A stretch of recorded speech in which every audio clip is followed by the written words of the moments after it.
Welcome to the Upshot, Multi-World Disc Golf podcast about the latest in the disc golf world. I'm the editor, Charlie Eisenhood. Joining me is Josh Mansfield on this Thursday, September 7th. Thank you for being with us. Very excited. We're going to be joined today by Isaac Robinson, who just won a world championship and his first time on the show. So really looking forward to talking with him. Josh, you know we got to do it before we get to Isaac. NFL season starts tonight. What's your predictions for the year? Who's going to the Super Bowl? Who's winning it all? I'm going to say, man, I really like the Niners this season. Yeah. Give me the Niners. That's my season bet. Wow, I love that.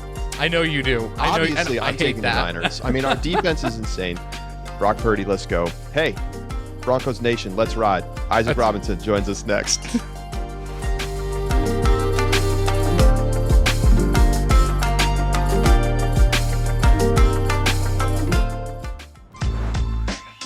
Pound's the best of the best. It's the quality, the craftsmanship, the vision for what a bag could be. Let's start from the beginning. I didn't choose Pound, I chose Levi. I trusted Levi to make the best bag possible. He's always trying to innovate. He wants it to be perfect. And I think he's the kind of guy that nothing's ever perfect. I trust the product. I trust the people behind the product. At this point, I don't think anyone's disputing that it's the best made bag.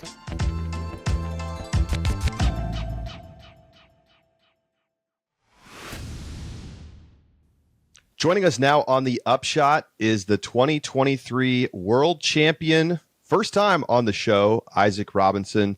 Isaac, welcome to the program. Thank you. Glad to be here. I can't believe we didn't have you on after Champions Cup. I'm not really sure how that happened, so we're glad to have you now as you join the elite company of players to win multiple majors in a single season. What a year for you right now. I mean, we'll talk plenty about the Worlds itself, but if you kind of just zoom out, was this in your mind at the beginning of 2023 that you could have a year where you won, not only Worlds, but two majors with, hey, maybe another one coming up at USDGC? No, I think heading into the year, I just wanted to get, another Elite Series. And that was kind of my goal for this season, was just to get Elite Series and then place consistently, in the top 15, top 20. So to get these two major wins is just a dream come true and something I didn't really expect to be coming this season. After you win Champions Cup, I mean, a lot of players tell us after they win the Elite, an Elite Series, that there's a lot of weight off their shoulders. They did it. They got the one win, and now they can just kind of relax. You get Champions Cup. How does your season or your perspective on the season change in a way that you think maybe benefited you coming into Worlds? Yeah, I think it just gave me the confidence because in my mind, the major was like so much bigger than just an Elite Series. And it just gave me like a lot of confidence moving forward and just just like a desire to just win more of those. And I just love that feeling of being, in the lead and people trying to chase you down. And it's just, it just made me want to do more of that. And so, yeah, just kind of continue that same feeling from Champions Cup throughout the year. At Worlds, I don't know the stat specifically, but you never shot the hot round. And I think it's fairly unusual to see a player win a major or really any tournament these days without having the hot round at least once. But such is the nature, perhaps, of a 5-round event where you're consistently shooting well. Where was your head at after the first round or two? We're seeing the leaderboard kind of moving all around, and you didn't have your best performance at Fox Run in round 2. So just curious kind of like how you were feeling earlier in the tournament before you ultimately took the lead. Yeah, with long tournaments like that, my one goal is just don't shoot yourself out of it in the first couple rounds. As long as you're somewhere in the top 15, honestly, yeah, top 15, top 20 even, you could have a shot at taking it down. So the goal was just kind of survive the first 2 rounds And that round on Fox Run, one of my friends texted me. He was like, right after that round, he was like, well, if that's the worst round you have, like, you still have a shot. And so that was kind of the mentality going forward, was just like damage control and just trying to play consistent, and just not get into trouble on those two courses out there. You finish round 4 with a 3-stroke lead going into the final round. What was your game plan for that final round? Yeah, that's funny because I don't remember making a specific game plan, but I remember thinking, all right, if I can just tie Evan Scott on every hole, then I should walk away with a 3-stroke lead. And, things ended up working out that I wasn't really playing against the guys on my card at the time, and I was playing more against Chase card. And it's harder to do that when you can't really see them making the shots that they're making, and instead you're just kind of watching UDisc and seeing them park every hole for birdie. So a little bit of a different, had to adapt the game plan mid-round, but still worked out. So I actually want to follow up with that, Charlie, if that's okay. Evan Scott, when we were looking at it, Evan Scott is a little bit unproven at the majors, but all the guys around him who were 4 strokes back, you had Calvin, you got Eagle, you just had a host of guys who are some of the best players in the world. Who were you most worried about? And maybe this changes from, let's say, beginning of the round to hole 9. Who were you most worried about chasing you down? Was it Evan Scott just because of his proximity, or was there someone else? Yeah, I was definitely a little worried about Evan because he was the closest. I think out of everybody on the Chase card, I was thinking AB would be the one to avoid at all costs. He he's had some incredible performances this year, and Fox Run is the type of course that he would play well at. He can reach every hole and get those eagles as well. So it was one of those where I was just like, as long as AB doesn't catch fire, I should be safe. But I could see him putting out a 14-15 down to catch up. So I was a little worried about him. Do you think it was an advantage or a disadvantage not to be playing with some of those guys who are having really good rounds, eagling 12, and, applying at least some pressure to you from a card ahead? Man, I don't know. I think in one sense, if people are playing better on your card, it kind of pushes you to keep pace with them. But on the other hand, if I screw up a shot and they make the shot, and they were making a lot of shots, so it would have been hard. I think I liked him on second card. I think I liked watching UDisc rather than watching him in person. So let me jump in one more here. I think one of the things I found so interesting is that you were just totally, and this was true at Champions Cup too, totally unflappable. I mean, you had a couple of mistakes, as anybody would in a round, but you never let that snowball. You never made a colossal error, and you were able to get the late birdies necessary to keep it drama free going into 18. Where does that come from? Like, before this year, obviously you're a tremendously talented player. You've won in the past, but to come into these majors and outshoot all of these, legends of the game and up and comers and everybody, and not blink in the face of people trying to chase you down from Chase card. We've seen many players struggle with that. So where does that come from? Like, is that something, are you working on that actively? Do you feel like that's a part of your personality? Yeah, it's the confidence, it's there, but also how to say this? You just have to act confident. Inside I was just terrified, and I was just so worried that, I'd come this far and I wouldn't take it down. And it was just, all those feelings, those thoughts, those uncertainties are just flying around your head. And so I just, I've watched Kristen win and I've watched Paul win, and every time that they're in the lead, they just don't show any emotion at all. So just trying to act like them and kind of emulate their attitude when they're about to take a big one down. That was kind of the mentality I had going into that final round. It was just to look unmovable, even though I felt extremely nervous and just all sorts of emotions on the inside.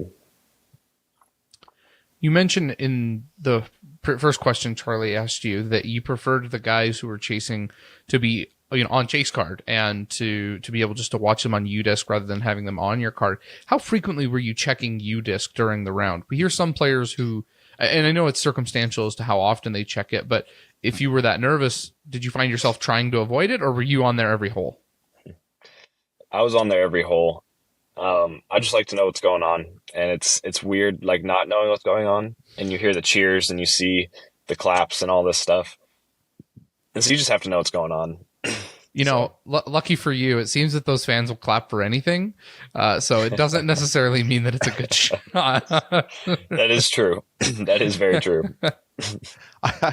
At one point on the commentary, I did give some of the fans grief because they were like, people were tapping in like a 2-foot bogey putt, and it's like big claps, and I'm like, what? Yeah. It's in the basket. Good job. Yeah. So what for you felt like the turning point in this tournament, if there was one? Yeah. I think that hot round on the 4th round, I shot 12 down on Fox, and that was kind of like I finally felt like I put a good one together without, any real mistakes. Each of the other rounds I kind of started hot, and then I just kind of fell off in the middle, and it was a little frustrating because I just gave up some easy shots on those rounds. But the 12 down at Fox was my best round of the week, and just felt like everything, the mistakes I made, they weren't major. Like, I don't think I threw OB at all on that one, and it just felt like everything was kind of going smoothly. And I think that was kind of the turning point for me in that tournament. Did you make any specific adjustments or shot selection changes after round 2 to go from shooting a 6 under to shooting a 12 under? No, I actually think I threw all the same discs off the tee. It was just things were not clicking. It was also pretty windy round 2, if I remember. So my putts were just all over the place, and I missed some pretty short ones as well.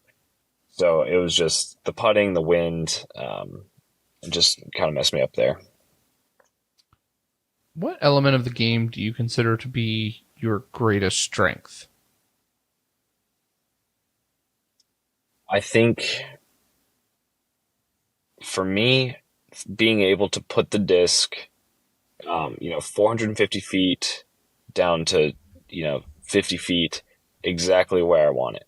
I don't have huge distance, but I think I'm very, very accurate from about 430 and in. And I can usually put it where I want. And so I think that's why I make up some strokes, is just being extremely, extremely accurate. And I think that's my strongest suit. On the flip side, it's very clear that you don't use a forehand. That is not an element of the game that you work on, or that you utilize. Are you trying to develop a forehand, or have you just kind of said, nope, I'm good enough without one, and I'll just work on my turnover game? No, I'm definitely working on developing one. It's like workable. It's just not an elite level forehand. It's something I would use to scramble out of the woods, or little pitch up shots from 250 and in. So it's nothing impressive, but it's kind of manageable at this point. What would you say is? I mean, there are definitely guys who have elite forehands, and you have some who are just dominant forehand players. But what do you think is kind of the minimum threshold of where for example, that you want your forehand to get to? I would love if I could throw like 350 accurately, and that I could trust it from that distance. Right now, it's about 250 is where I'm at. And I just want to get a little bit extra distance and just be like, know where it's going every time. A lot of times I'll line it up and I don't know where it's going. So there's not a lot of faith there for me. So I just need to work on that a bit. It's been very cool watching you and Ezra kind of coming up over the last couple of years. And for a while, it was just like, oh, these like promising, talented young players. And, we'd see you pop up into the top 10 here and there. And now you're both winning tournaments here in 2023. And he's the first one out to congratulate you after you putted in on 18.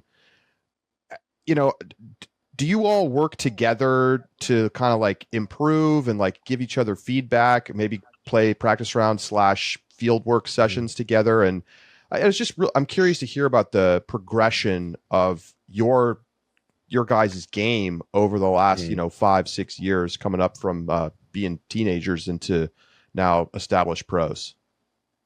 Yeah, well, a lot of times we'll talk off the course or off the putting green, and we'll talk about things like just how to attack the courses and how to like take the necessary risks but not be overly risky on shots. So it's not so much like we're training together, but we'll talk strategies and we'll talk like where you want to be, where you want to place the disc, and just different stuff like that, more mental side of disc golf rather than the actual shots. Because we don't play together a whole lot at this point. We'll play practice rounds during the week, but practice time is all separate and everything. But usually in the evening, we'll have like a team meeting and we'll just discuss how to play the course and what our game plan is. You graduated college, was it beginning of last season? Yeah, May Okay. of 2022. What was your degree in, first and foremost? I don't know if I knew. It was a business administration Okay. degree. So you're going to school and you were playing in a couple of events and kind of slowly ramping up as you're finishing school. Was playing disc golf professionally always the plan? No, it was I may be as bold to say that it was never the plan. The plan was just to get a degree, go into the work, the workforce, and just kind of just work a regular 9 to 5 and settle down somewhere. And some things worked out where I was just able to. I didn't really have anything lined up, so it was like disc golf was kind of like a fallback. And once I graduated that senior year, I was like, you know what, I'm gonna look for a van, and I'm gonna try to see if I can make it. So I spent most of my money on a van, back in 2022, and saved up for a while. I was able to get a van and hit the road 2 weeks afterwards, and it's been a wild ride that I never thought I would be on. And now, surely your plan is to sign a fat new contract at the beginning of this off season and continue on. I would imagine. Is that right? Yeah, that is the goal. I do have one more year on my contract, so 2024 will be when the contract is up. But, got it. Yep. Okay, I have to ask about this, and this is going to be maybe an awkward question for you, but I'll just ask and you can answer it. I've heard, people talking about contract stuff that, you are significantly undercompensated relative to your level of play. And now that's going to be true almost regardless, because when you win 2 majors, you're probably on a contract that doesn't reflect having won 2 majors. But even before that, Prodigy's contract with you is, not really a great one for you. How do you feel about that and your Prodigy's support of you as an athlete, and if anything's going to change now that you've won a Worlds? Yeah. So after last year, I talked with Prodigy for a couple months in the off season, and they gave me a pretty significant raise after 2022, which was pretty cool because I'd only won, one Pro Tour event and placed well among others, but I hadn't really won anything super significant.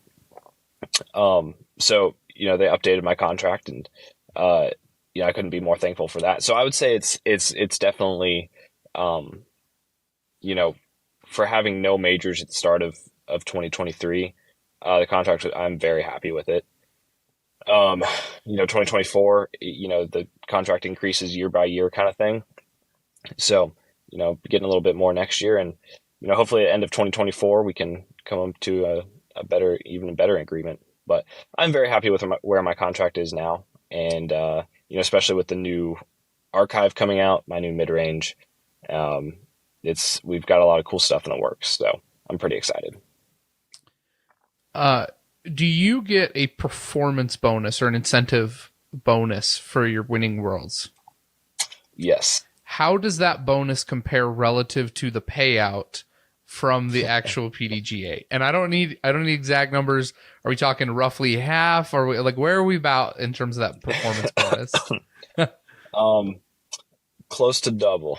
Wow. Okay. Yeah.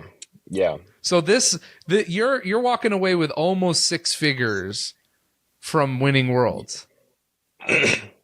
Well, okay. I guess almost double. I guess almost the payout. Almost the payout. Okay. Yeah. All right. Yeah. So you doubled. A little less, but that makes sense. Yeah. Okay. But still, so 60,000. Well, let's just say 60,000 for rough numbers. You make $60,000 coming off of this weekend. How I don't even know. Like 30,000 was a big deal, but 60,000 that must feel life-changing right now. Yeah, it's that's more money than I've ever had come at me at one point in time. And so I got the PayPal from the world's payout, and it was just wow. So I don't know why, but I find it hilarious that they pay you 30 grand in PayPal. It is. I mean, people do PayPal for C tiers, but for the PDGA to pay it in PayPal is funny to me. It is pretty funny. I almost took a screenshot of it because I was like, I'll never see this much in PayPal ever again. Now, do they pay the fee? Do they do friends and family? How does that work? I think they do friends and family. Okay. Yeah. So you get the full amount. I'm gonna call the IRS. This is I gotta look into this. No, sorry. Continue. Yeah. Yeah. But I'll be getting a tax document from the PDGA. Don't you worry. Yeah, it's a lot of money. So I've just put it in savings at this point, and I'm looking to potentially buy a house in the off season. So it's a good little chunk of change towards that. Where would you want to buy your house? I'm thinking in Georgia somewhere, so I can be close to a lot of the friends and family back home. Cool. What's on the horizon for disc releases and commemorative stuff, and has there been a full plan set at this point? Yeah, there's I've talked to Will over at Prodigy, and we've kind of come up with some ideas for commemorative discs and whatnot. So they should be dropping soon, hopefully. But yeah, definitely stay on the lookout. It's going to be some pretty cool stuff. We talk a lot, and this is a conversation on social media and then on this podcast as well, where we talk about manufacturers and teams. And it's funny because that word doesn't actually mean anything in disc golf. You're not a team in any way, shape, or form. It's just you play for the same manufacturer, and it's an endorsement deal, really. So, but it seems like that is not necessarily the case with Prodigy. When I look at the Prodigy guys with you and Gannon and Alden and all those guys seem like you guys just seem very close, and that you spend a lot of time together, and it does feel more like a team from the outside looking in. Would you agree with that sentiment? First off, do you agree that Prodigy does feel like a team, and do you think that is more distinct from other manufacturers' teams? Yeah, I would definitely agree that it's distinct and it's different. We have something there with the guys on the team. They're relatively younger crowd, and we just get along extremely well. Obviously Alden's from Georgia, so I've known him for a bit, grown up with Ezra, and then, Gannon and even Gavin when he was on the team last year. It was just a great group of guys, and we have so much fun off the course and on the course that it really just brings to life that team aspect. And just, it's hard. I don't think there's any other team out there that has kind of that friend group. I think of AB and Adam and Tristan and people like that usually hang out together. But it seems a little different over at Prodigy. What did you all get into after you won? You guys go celebrate? Did you guys do anything fun together? We got vlogs already. Oh yeah, we got vlogs coming for sure. No, we went out to dinner that night, and I told them beforehand that if I won, dinner was on me. So I took everybody out to dinner, and it was out till midnight or so. It was a very late night. And then, and then we went hiking yesterday over in Acadia National Park. So it's been a nice way to relax and hang out with some friends after the big win. The last question I have, and this is, I almost feel bad asking this because I feel like we've had such like a nice fun moment here on like the team aspect and the celebration dinner. There's been some Twitter, I guess X, controversy brewing about pace of play. And I wanted to ask you two things from this world. Number one, there were marshals on almost every hole, significantly higher presence of marshals at this tournament than we've seen in the past. Did you notice a significant difference from those marshals? And in terms of pace of play, what do you think needs to be done in order to rectify pace of play issues on certain cards? Man, yeah, that's kind of a loaded question. Yeah, I definitely noticed there was a lot of marshals walking around. They had, with it being a PDGA event, there's going to be more marshals anyway.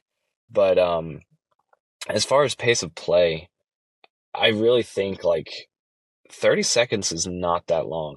Like there's been some shots. I'm a pretty quick player, and there's been some shots where I'm like, all right, I'm pushing this 30 seconds, and feel a little rushed. I think I would like to see it go up to 45 seconds to a minute. I think the people that are a little bit slower, I don't think they would take that and make it, and go much over what they already do. I think it would just make it a little less stressful, a little less awkward for players, having to call time violations, because nobody likes to do that. So I would just like to see a little bit more time added, I think. 45 to a minute, but nothing over that. You shouldn't need that much time. Is it fair to say then that you don't think there really are pace of play issues right now? I think occasionally it can happen, but I think for the most part, like it goes pretty smoothly. And honestly, like a lot of pace, the biggest pace of play issue that I've seen is when spotters like don't let people throw on par 4s and 5s until the next group ahead taps out. That's when we get those huge backups and just the long waits. But as far as like individual players taking too long, as a whole, it's really not too bad.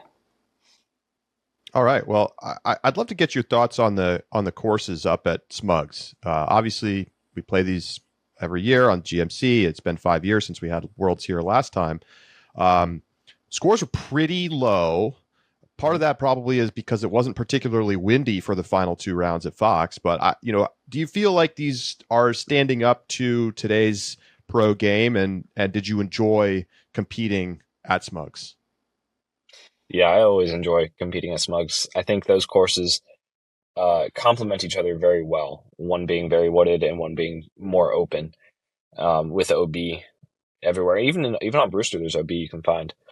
So I love those courses up there. I think things could be done to make them a little bit more challenging, but I don't think that's super necessary, really. I really like what they have going, and if they changed it too much, I think it could, take away the integrity of what both courses are meant to be. I think one of my last questions then, looking forward, it feels like when I look at the tournaments you've won, Idlewild, you've won Champions Cup, now it's Smugs, these courses are a little bit shorter and they obviously have a higher level of technicality. They're in the woods. When you look forward for this season, I look at MVP and I think, well, that seems like it fits pretty dang well. I look over at the Pro Tour Championship and I think that's going to fit pretty well. And USDGC, though not wooded, I think is shorter and does demonstrate that level of technicality, though through, odd rules and such. Do you feel like you have a good chance? That was just a drive-by, Josh. You just sniped them for no reason. Sorry. Go on. Trust me, I'll go head on when we get to our USDGC preview. No, I love watching USDGC. I really do. But when you look at those 3 tournaments, Do you feel like you have a good chance of winning another one? And could you take down 3 majors this season? Man, I hope so. I love playing at USDGC. It's one of my favorite courses ever. So I think I have a pretty good chance, and I'm pretty excited to play that one this year. And I'm coming back for revenge on that over at Nevin this year. I want to take down the Tour Championships as well. Wow. Well, it's been a monster year for you. Congratulations once again on winning the Worlds. What's next on the list, right? You came into the year wanting to win an Elite Series, and now you've got a couple of majors in the back pocket. How do you set your sights moving forward? Yeah, we were kind of joking the other day with Alden and Gavin, and I was like, they're like, how does it feel to beat the game of disc golf? Like you won Worlds. Like what else can you do? And I was thinking about it, and I was thinking, it'd be really cool to get all 4 majors at some point. With European Open, USDGC, and then the 2 that I already have. And then you just kind of double down. You go back for repeats. That's what kind of makes you a legendary player. So I'm just trying to get those, get as many as I can, and then repeat as often as I can. Who's the player of the year at MPO right now? I think it has to be Calvin. I mean, that dude is a beast. He's insane. Awesome. Isaac, thank you so much for coming on. We appreciate you giving us some time. Thank you guys for having me. Isaac Robinson, 2023 World Champion, with us here on the Upshot. We'll be right back.